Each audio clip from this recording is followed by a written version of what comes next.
two things, I think, are going on inside this wrap as currently packaged. First of all, I'm very interested in talking about the impact of psilocybin on human evolution and values and institutions. And then, so that you don't think we've just fallen into fringe anthropology 101, I'm interested in taking the insights from that discussion and trying to apply it to the modern or postmodern, as the case may be, dilemma, trying to draw some implication from looking at human prehistory and the set of factors that were in place at the moment of human emergence. And since I feel pretty much among friends and fringies here, it doesn't trouble me to confess that my book, Food of the Gods, I really conceived of as a kind of intellectual Trojan horse. It's written as though it were a scientific study. Footnotes, bibliography, citations of impossible-to-obtain books, and so forth and so on. But this is simply to assuage and calm the academic anthropologists. The idea is to leave this thing on their doorstep, rather like an abandoned baby or a Trojan horse, and they will open their doors to it and take it inside, only to discover that out of this very staid, rational discourse pour the self-transforming elf machines from hyperspace with their own agenda. I feel like I should say this, it's more for my ease than yours, that I reached the conclusions that I now espouse through skepticism, reason, rationalism, and tough argument. So it may sound ditzy, flaky, and soft-headed, but that's just because you're hearing it wrong. The guiding input was experience. And in a way, what we're gathered here to talk about tonight is an experience which is not only rare, transformative, challenging, but also, for reasons which we'll probably get around to, illegal. So it's a very peculiar situation. Very few experiences are illegal. And our models of the world are built up based on our experience. So if you make an experience illegal, you're essentially saying it is off limits for model building. You can't include that in your model because it isn't really there in some sense. And this is the situation in Western society vis-a-vis the psychedelic experience. To my mind, the psychedelic experience is as much a part of being human as sexuality, personal independence, child rearing. These are the things which are scripted into us as opportunities for exercising our peculiar situation vis-a-vis the phenomenon of being. And a society which would deny that is a society whose secret, or maybe not so secret, agenda is the infantilization of its citizens. I mean, if we are not capable of dealing with these things, then who is? And are the people who made the rules, did they carefully, conscientiously, and at depth explore these dimensions and decide they were unfit for human consumption? Or was it done more hastily, more mindlessly, and with more fear? I would submit to you that it's the latter. Well, first of all, I want to talk about the impact of psychedelics, especially in this case psilocybin, on humanness. And then if there's time, maybe we can talk a little bit about what is so great about it. I had a philosophy professor once, Paul Feyerabend, some of you may know his books, and he opened his Epistemology 101 course by saying, I'm going to teach you what truth is, and then I'm going to teach you what's so great about it. Well, I won't claim to teach what the psychedelic experience is. That you will have to find out on your own. But I think it is legitimate to discuss what's so great about it. You know, are we, by any measurable index, superior or inferior to people who do not have this experience? Because if not, then really the psychedelic position is no more than a kind of cult, to be lined up along with Roman Catholicism and all the other cults out there. Speaking as a former member, of course.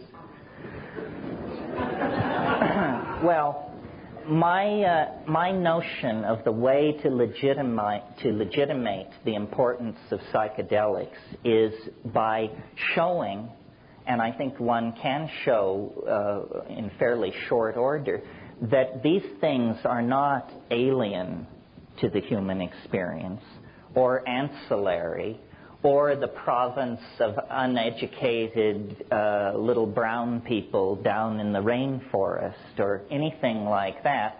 I submit to you that the psychedelic experience and the impact of psychedelic plants on human beings is central to understanding who we are and how we got this way.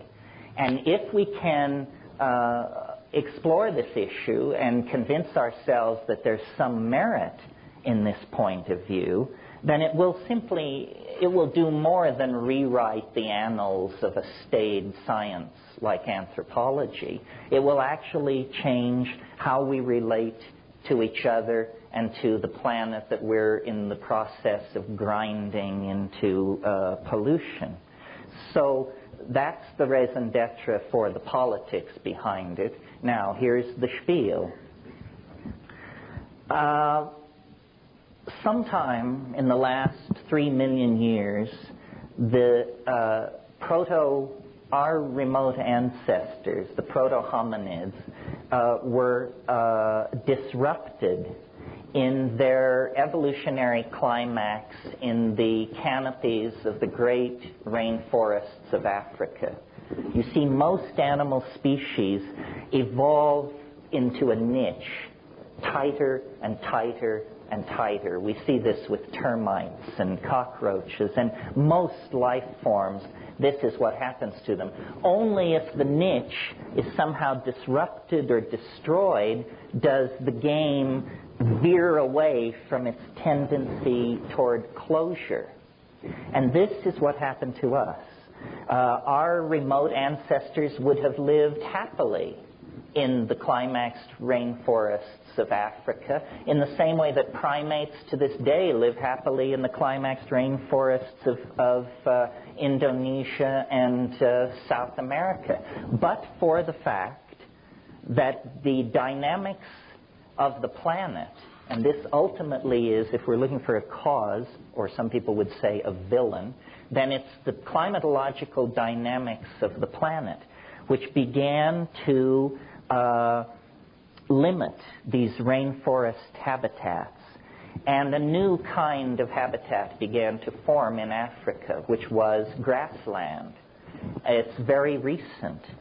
And under nutritional pressure, and under a pressure that was the result of this retreating environment, our remote ancestors descended from the trees and began to adapt themselves to the new world of the grassland.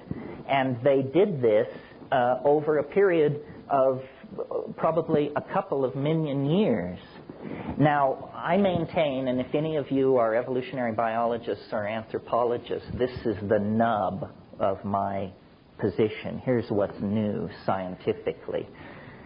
what they teach you about evolution is that it's caused by mutation, which is a random process, which then meets another random process, which is natural selection. And out of these two random processes, lo and behold, you get sea urchins, birds of paradise, gray whales, and human beings.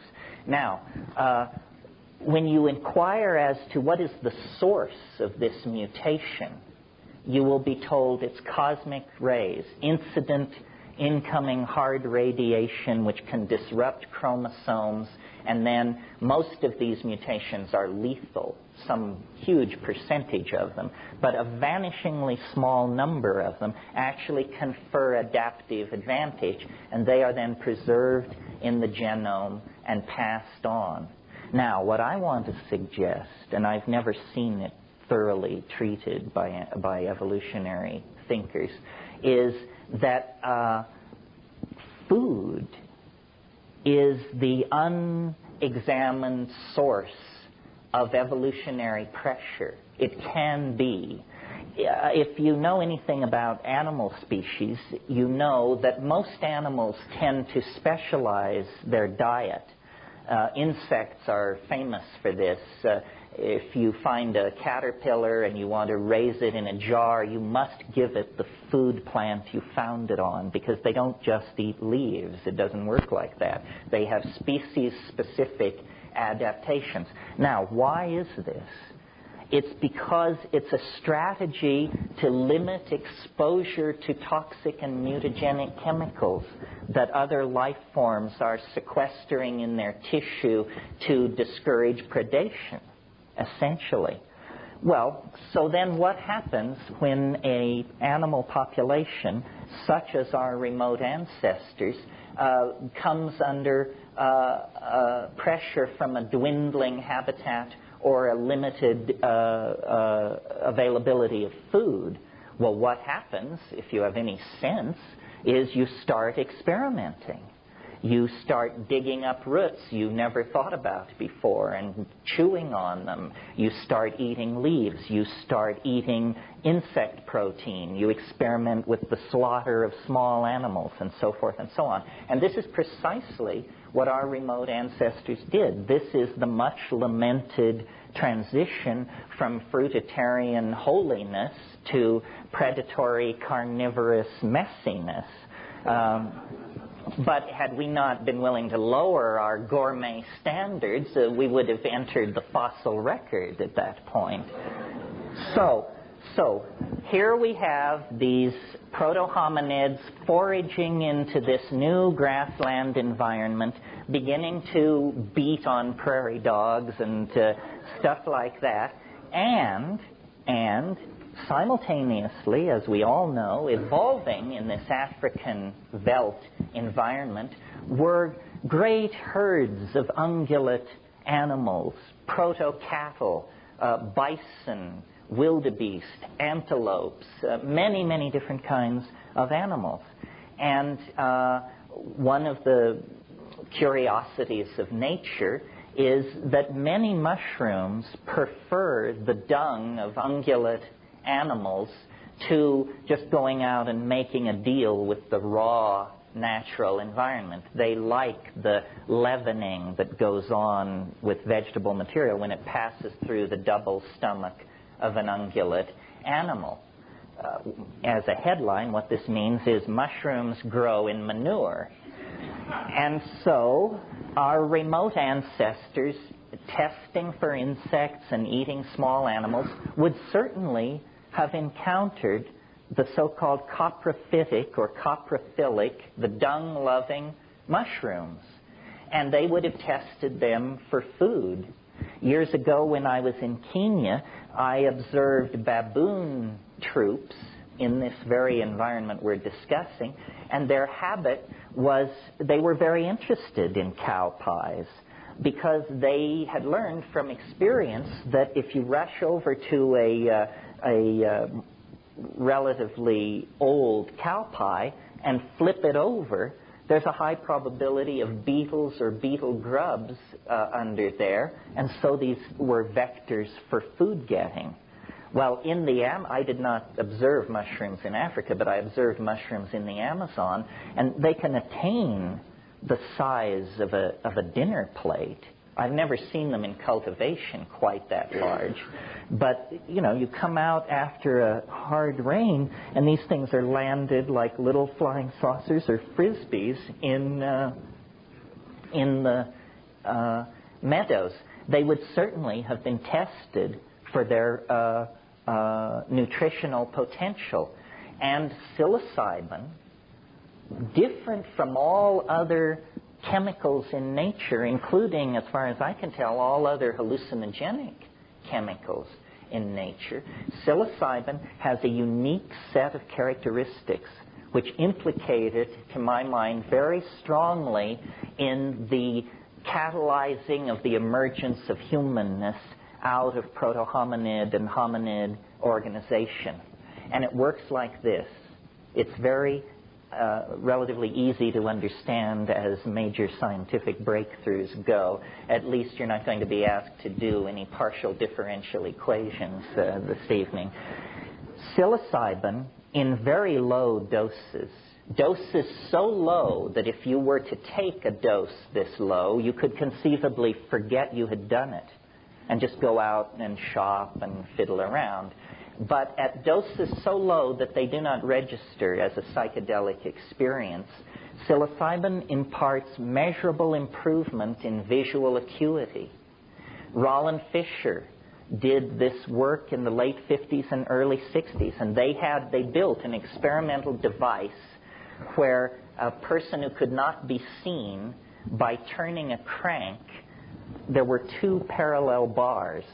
And by turning a crank, this person could rotate one of the parallel bars so that it was no longer parallel.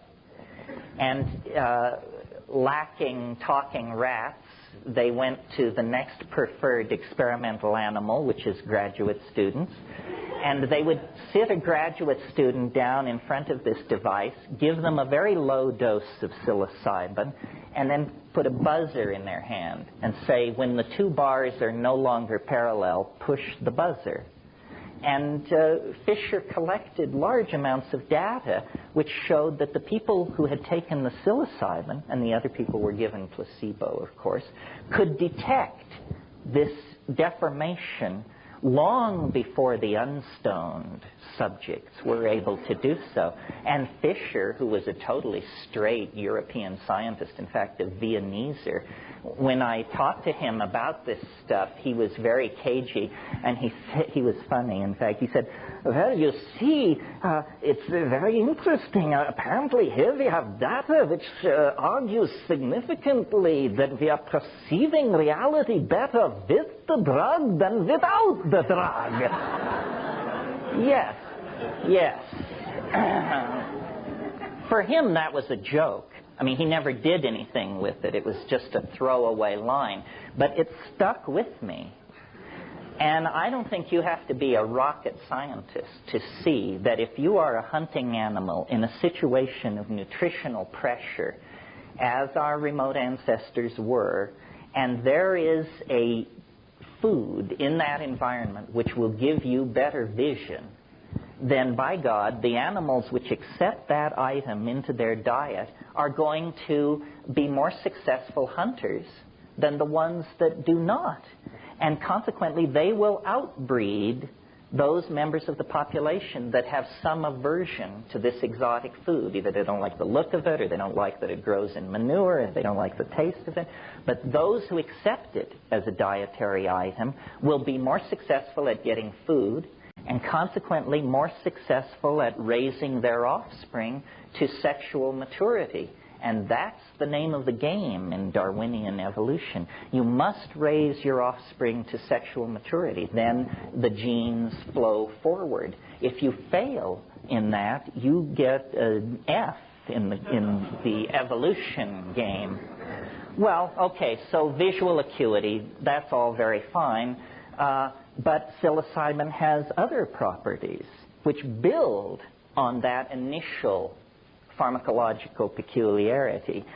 If you take slightly larger doses of psilocybin, and this is typical of many indoles, you get, with many of which are hallucinogens, you get what is called CNS arousal, central nervous system arousal.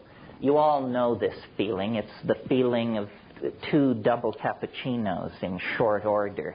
It's that you do not sleep, you are very restless, you are very alert, your attention is scanning, scanning, scanning, and in highly sexed animals like primates, arousal means exactly what it sounds like. It means erection in the male animal.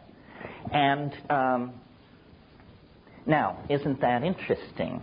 That is a second factor feeding back into this increased success with offspring business. Not only are you a better hunter, but you're a more highly sexed creature. And you're having more of what straight anthropologists refer to as successful copulations. An amazing phrase, actually. Meaning, of course, that impregnation is a consequence of this sexual activity. Now, the other thing that psilocybin does, at or slightly above this arousal level, and this is very important for the argument, is it causes what I call boundary dissolution, and boundary dissolution in human beings, like you and me, means ego loss. And I believe that this would have promoted a social and sexual style based not on monogamous pairing, but on orgy. The scenario is fairly easy to imagine. It's that these remote ancestors of ours would take these mushrooms and they, probably at the new and full moon, the thinking is that ritual was originally lunar timed, and then they would, and we're talking about nomadic groups of people, probably no more than 80 to 100 people, and then there would be group sexual activity. Now, an interesting social consequence of orgiastic social styles, besides a whole lot of fun, of course, is it's impossible to trace lines of male paternity in that kind of a situation. You see, women know whose children are whose because they see the child come out of their body and they nurse the child. But men do not, in that situation, have their children, my children. What they have are our children, the tribal group. And this boundary dissolving thing, let's dwell on this for a moment, because this is central to my argument, and it has political consequences for our own lives. All primates, clear back down into squirrel monkeys and lemurs, all primates have what are called male dominance hierarchies. And what this means is that the males with the longest claws, the hardest muscles, and the meanest dispositions take control of everybody else. Women, children, weaker males, everybody comes under the thumb of the alpha males of the pack. This is true, as I said, of squirrel monkeys, howler monkeys, so forth and so on. It is also true of us, sitting here in this room. This is a male-dominant society. I mean, there's a lot of complaining and hair-pulling about it, and there's a political alternative in the form of the women's movement and feminist sensitivities. But for most people, male dominance is the rule. Well, I would like to suggest that our peculiarly discomforted relationship to reality is a consequence of the fact that for a long period of time, perhaps as short as 20,000 years, perhaps as long as 1,000,000 years, as a species, and not consciously, we accepted into our diet a drug that had the consequences of suppressing male dominance. That this was the social consequence of accepting psilocybin into the diet. The ego is a structure that forms in the psyche like a calcareous tumor or a growth if you do not have regular recourse to the cure. And the cure is psilocybin and the boundary-dissolving sexual and social style which it carried in its wake. So the reason that we, as a people, are haunted by the idea of a lost paradise, a perfect world sometime in the misty past, is not, Mircea Eliade called it the nostalgia for paradise, and thought it was a kind of a longing that had no basis. But I think that it's entirely a memory of a period when male dominance was chemically suppressed, ego was chemically suppressed, and by male dominance and ego, I don't mean to lay this entirely on men. I mean, I would wager probably everyone in this room has more ego than they need, certainly starting with me.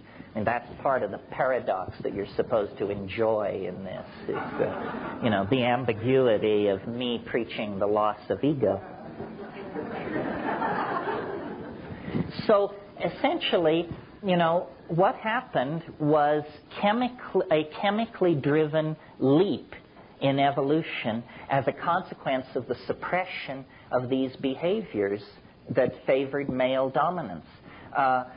As a species, we would have continued with male dominance forever had it not been for psilocybin in the diet. And it established a situation in which, in less than 2 million years, the human brain size doubled. This is, without contest, the greatest mystery in the whole of evolutionary theory. Lumsden, who is a brilliant evolutionary biologist, called the doubling of the human brain size in 2 million years the most spectacular transformation of a major organ of a higher animal in the entire fossil record. Well, now, it would be spectacular enough if it were the liver of an otter or the pancreas of an elephant. But notice that it is the organ which created the theory of evolution itself and all other theories. So that we're getting a little tautological here, folks. There's something fishy going on. What was it that caused this explosive doubling in human brain size? Well, I maintain that it was the new behaviors that emerged with the suppression of ego and their reinforcement in this situation of nomadic pastoralism. And that there was a period, let's call it from the melting of the last glaciers in Tel Çatalhöyük, 6,500 BC, there was a period when men and women were in balance with each other, children and adults were at peace with each other, and human beings and the planet were at peace with each other. And then it was lost. And we fell into history. The long slog toward Armageddon is what was initiated in its place. Well, now, if it was so wonderful, why would anybody ever let go of it? Why was it lost? Well, we have to go back to the very forces which created this situation. Remember, I said it was the climatological dynamics of the planet created the grasslands in place of the rainforests. Continuation of those processes turned those grasslands into desert. And where there once were water holes, running rivers, grasslands, and vast herds of animals and their human symbiotes, suddenly there was encroaching desert, fewer water holes. The mushrooms began to be seasonal. began to be located only in the rain shadows of mountains. The great mushroom festivals, which had been at the new and full moon, became solstitial, and then equinoctial, and then, biennial or something. Anyway, you get the picture. It was fading. And I don't think people took this lying down. No pun intended. I think that there was great anxiety about the fading of the mushroom and the loss of the sacrament. And so these people searched for a strategy for preservation.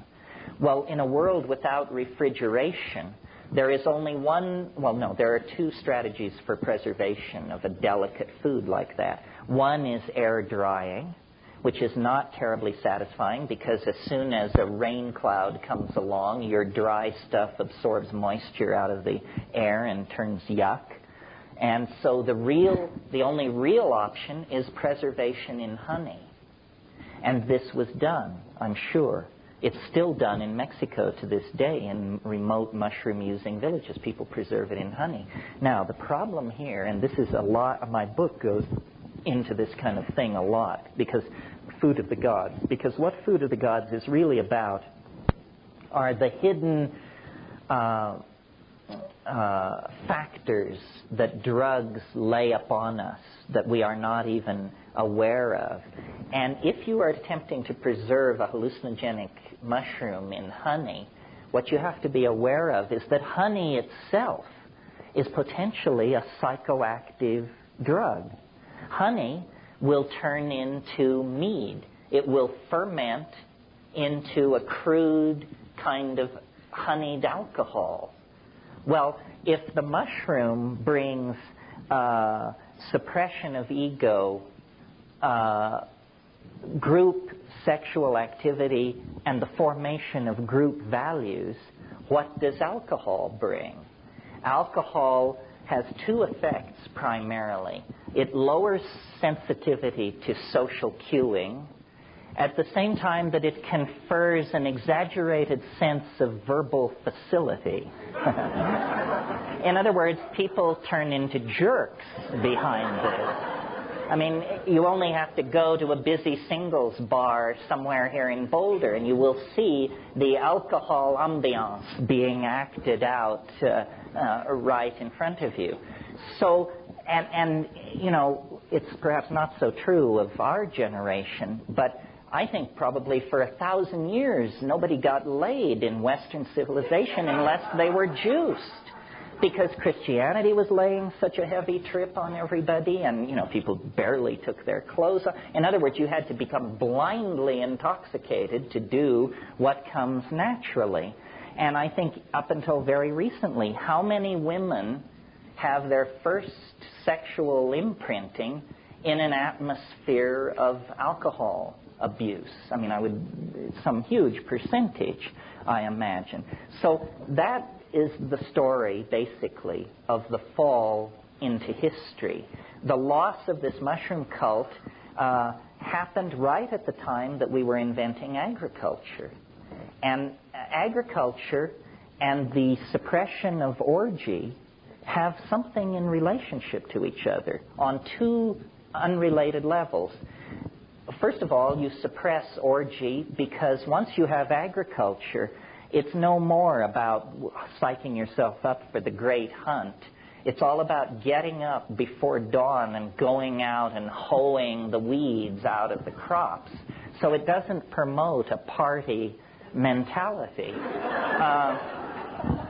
The other thing is that as human mental capacity was evolving, remember that exploding brain size, as human mental capacity was evolving, women in these nomadic groups began to notice a curious fact, which was every year they would return roughly to the same places they had been the year before, and in the discards from last year's camp, in the midden, they would discover food plants growing.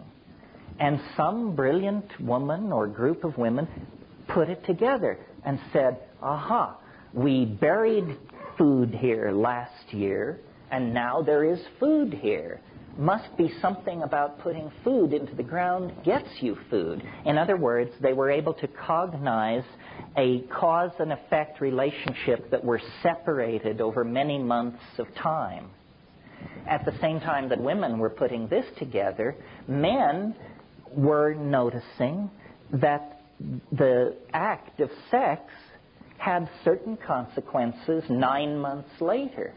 The same perception had different impacts on both sexes, but it was an ability to coordinate a temporally separated cause and effect. Well, once men got onto the notion of male paternity, they realized that these aren't our children. Some are mine. Some are somebody else's. And from that notion, you go to my child, to my woman, to my hunting area, to my weapons, to my SIB group. You get it all, you see. The ego is born, and it is born in an atmosphere of complete paranoia. The first consequence of agriculture, well, it has a number of consequences, but one consequence is it's a tremendously efficient way of producing food. That's obviously why people got into it. What does efficiency mean? Surplus. What does surplus mean? Haves and have-nots. The most spectacular architectural edifice of 10,000 BC on this planet was the grain tower at Jericho. It had thick walls to hold the grain, and it had high walls so you could climb up on top of it and drop rocks on the people who were trying to get into it. Surplus makes nomadism impossible because you can't drag this huge amount of grain with you. So you get sedentary populations. And then, since the people who want the grain are killing your people in fury when they can't get the grain, you decide to put a wall around the whole encampment. Now you have a small town. Now you have urbanism. Now you have the division between nature and secular society. You have classes. You've got it all. And I maintain that this is the long march into hell. And our particular obsession with drugs as a species, I maintain, can be traced back to this transition. That, yes, elephants love fermented papayas, and so do butterflies, and so forth and so on. But this kind of intoxication is not what we're about. We addict severely to several dozen substances, less severely to probably 100 more, and we addict to everything. What we call romantic love shows a lot of similarities to hard drug addiction when you separate the lovers. Sleeplessness, suicidal tendencies, bursting into tears, hysteria, loss of weight. You can't tell whether this person is getting off heroin or has separated from their partner. Well, if you take an individual who is alcoholic or has some kind of serious drug problem, current thinking is this can be traced to traumatic abuse in childhood. This is what happened to us. Traumatic abuse in childhood. We were literally torn out of a symbiotic relationship to the earth by the forces of male dominance, agriculture, sedentary living, so forth and so on. And we've been trying to scratch an itch that we can't find ever since. And it has, money doesn't do it, power doesn't do it, nothing seems to do it. We seem to be the unhappy monkey, and we take this unhappiness out on each other with a vengeance. And you see, what happened was when the mushroom faded, the million years of pharmacologically interrupted patterns of male dominance reasserted themselves. But it was no more a foraging monkey with this style. It was a creature with language, tools, music, social organization, and suddenly it got very ugly. And people weren't interested, and people began fighting over the women, So we don't want to have orgies anymore. This woman is my woman. Touch her, you die, and so forth and so on. And we are living out the legacy of this. Well, before I talk about the social consequences of it for us, I want to go back to the question, what was so great about it? I mean, we've talked about orgy, but you can have orgy without psilocybin. What was so wonderful about that proto-historical mode? Well, this is where it becomes slightly more woo-woo. Because what we have to talk about is, what is the psychedelic experience anyway? And I maintain that if we're talking about psilocybin, and we're talking about taking it in nature, as these people did, that, yes, first come the dancing mice, the little candies, the colored grids, and so forth and so on. But what eventually happens, quickly, like 10 minutes later, is there is an entity in the trance, in the vision. There is a mind there waiting that speaks good English and invites you up into its room. And once there, you realize that this is what all the hoopla about the Gaian mind and the rebirth of the goddess and all that is about. It's not a metaphor, folks. It's a headline in biology. We are not the only intelligent-minded species occupying this planet. We may be the only bipedal hairless mammal with intelligence on this planet, but there is something out there spread through the grasses, the forests, the rivers, and the oceans. Our own emergence into intelligence took less than 2 million years. Life has been on this planet for 1.5 billion years, and we don't know how many strange pathways beckon. But at some point, a kind of mind came into existence, and it is real. It's what lies behind the religious impulse in our species. There really is somebody else sharing the local mind space. And I don't believe we're talking theology here. In other words, this is not, in Milton's wonderful phrase, the God who hung the stars like lamps in heaven. It's not about that. For me, that's a big question mark. But it is the goddess of this earth. It is the biological mind. It is that all boundaries are illusions, and that life is a thinking, feeling entelecky of some sort. And we are just like a little droplet that has somehow escaped from the river of cognition and now imagine that we're the only water in the cosmos. Not so, it turns out. The reason the psychedelic experience is so baffling and transformative, even as we sit here with your heads full of Heidegger and Husserl and, I don't know, Wilson Phillips and all this stuff, is because in contact with that, we have no more sophistication than our orgiastic, mushroom-munching ancestors. Civilization doesn't give you a leg up on this stuff. In fact, it makes it harder to figure out what's going on, because we have defined nature as dead. Atoms screaming through empty space, ruled by tensor equations of the third degree. That's our picture of what nature is. That isn't what it is. It's a mind of some sort.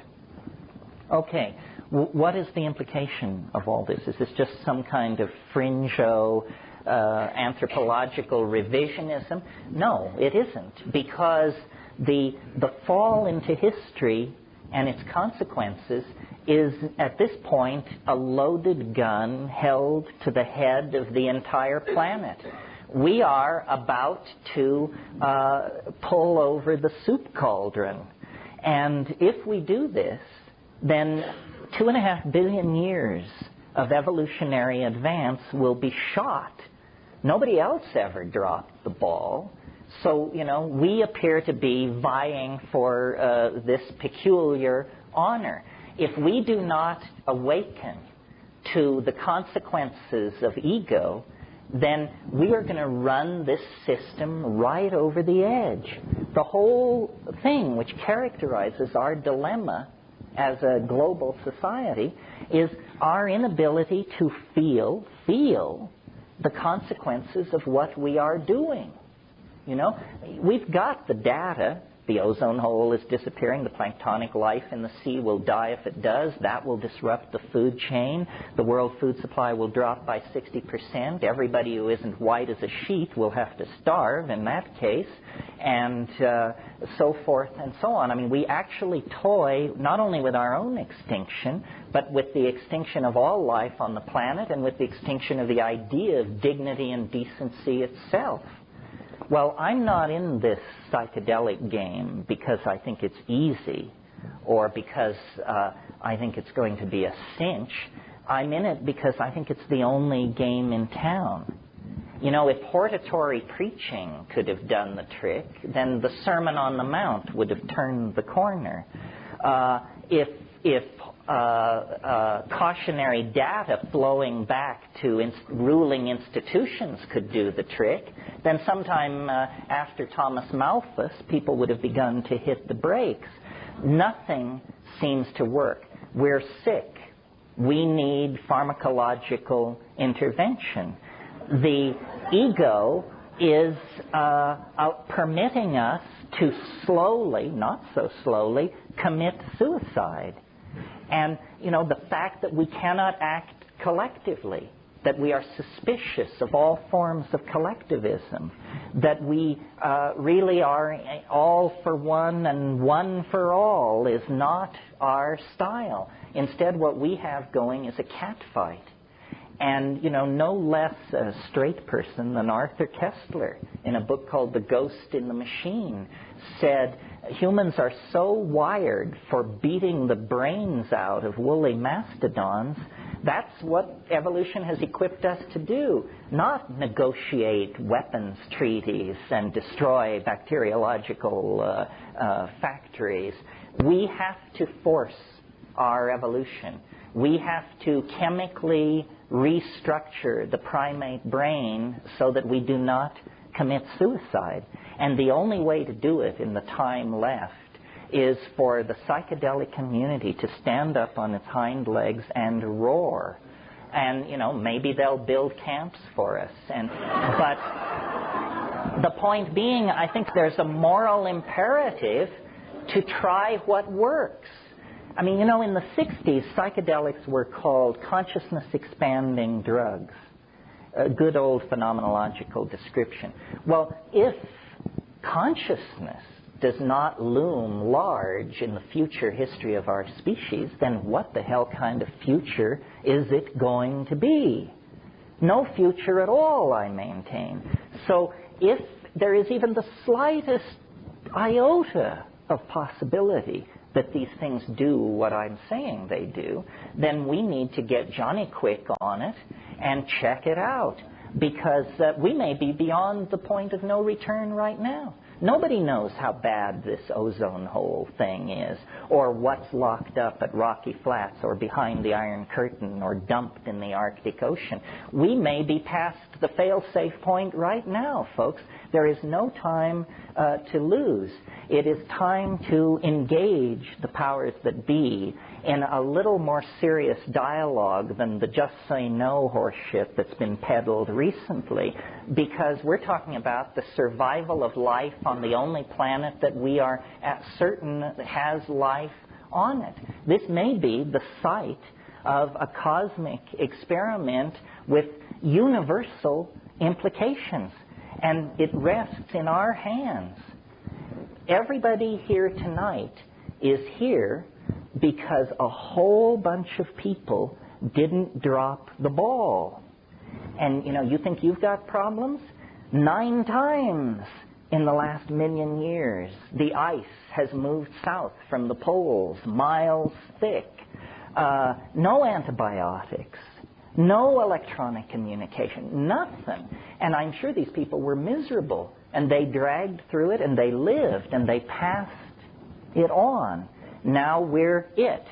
And we will be judged the lamest of the lame if we cannot come to terms with this and begin to talk about what is going on. This is not obscure. As I said, I view the psychedelic experience as central to humanness, as our sexuality. We cannot allow dominator institutions to infantilize us and to tell you where your mind can and cannot go. We even have a piece of paper locked up in a vault in Washington, D.C. that guarantees life, liberty, and the pursuit of happiness. Well, now, what could the pursuit of happiness possibly mean if it doesn't mean the freedom to practice your own relationship to nature and its gifts? So I think we have been entirely too casual about the importance of the psychedelic experience. This is, for one reason, because we cannot publicly get together and discuss it in detail. And one of the things that I think is very important about get-togethers like this is, if you will look around, you'll notice that we cannot really be distinguished from the rest of society. Some of us live under bridges, some of us clip coupons. There's a wide spectrum of people here. But this is your affinity group. This is your community. Someone in this room actually has what you need. And, I have acted as a filter, so out of millions living along the Front Range,